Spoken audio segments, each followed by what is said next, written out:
Checking the markets right now. Look to the bottom of your screen first, because NASDAQ is now up over 300 points. It is getting very close to that 2% mark, up 1.94%. Dow Jones has improved quite a bit from the opening. It's now up 188 points, about a half a percentage point, and S&P is up over a full percentage point. So a good day for the markets as that news, that tech news, kind of settles into investors' bones.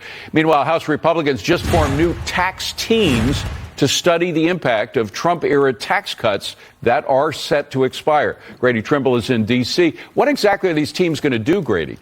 Well, David, they're going to take a look at what would happen to everyday taxpayers if the 2017 tax cuts expire when they're set to at the end of 2025. They've got 10 teams in total to study the impact on manufacturing, Main Street America, rural America, supply chains, and more. Congressman Mike Kelly is one of the 2 lawmakers leading these teams, and he says this: while Democrats are getting ready to raise taxes on workers, families, and mom-and-pop businesses on Main Street, Ways and Means Republicans are defending the Trump tax cuts that resulted in the strongest economy in American history. And an analysis from the Tax Foundation finds if the 2017 tax cuts do expire, taxpayers who are married with kids would have to pay between $1,600 and around $7,500 more each year. Trump's tax cut, the Republican tax cut, reduced marginal tax rates for everybody who pays income taxes. Everyone who pays income taxes saw their tax rates go down. President Biden has said, and he's posted on X, that if he's reelected, the Trump-era tax cuts would be dead forever. But the White House now is clarifying that he doesn't want to raise taxes on those making under $400,000 a year. Just the wealthy and corporations, they say, will see a hike.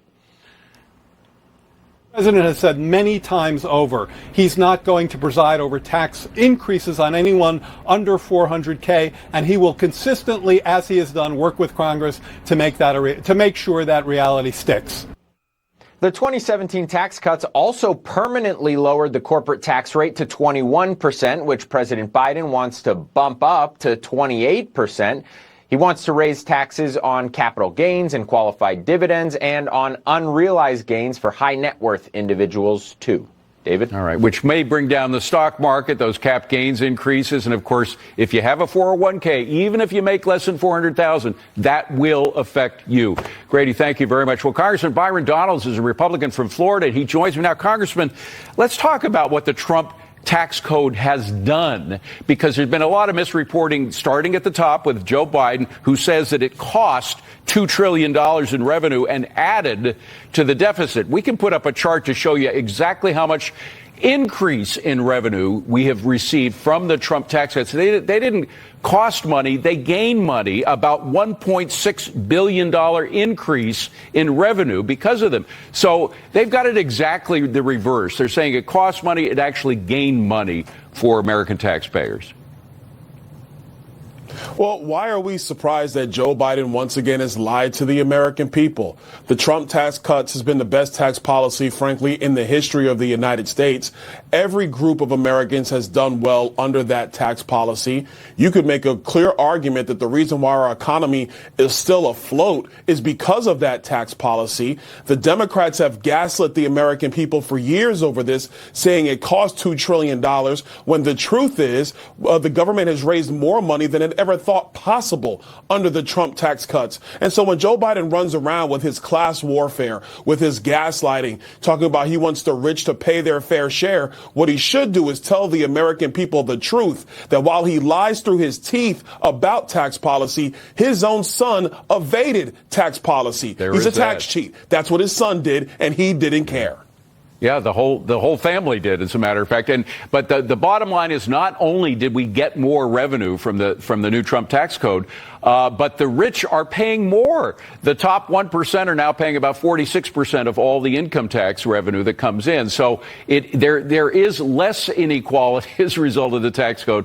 I want to switch to another subject. Biden is set to announce another $6 billion in weapons aid to the Ukraine as soon as today. I'm just wondering when it stops, because even President Biden's own people are now saying that it's unlikely that Ukraine can win this war.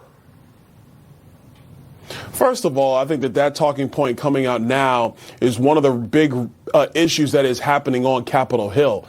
We have sent now more than $170 billion to the Ukraine effort, and they're no closer to victory. Number two, America's border still remains wide open. Joe Biden created that problem, and he won't fix it. So he wants to spend the people's money on a problem he created, frankly, in Ukraine, and he won't fix the problem here at home.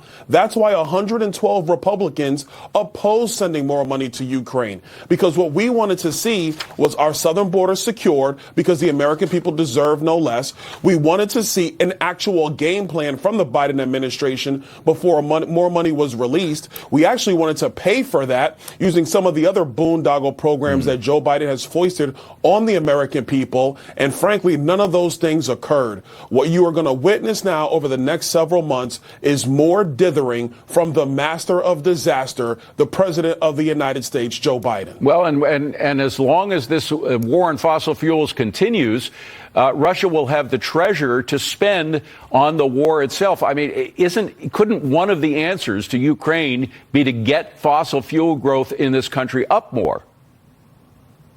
That's one of the things my colleagues wanted to see. We wanted to get rid of Joe Biden's ban on liquid natural gas exports.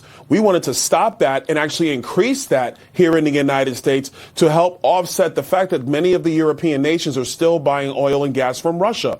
That would actually take away Russia's ability to fund this war. Joe Biden doesn't want to do that because he's still beholden to the radical left. Congressman Byron Donalds, great to see you again. Thank you very much for being here. Appreciate it. Have a good weekend. Thank you.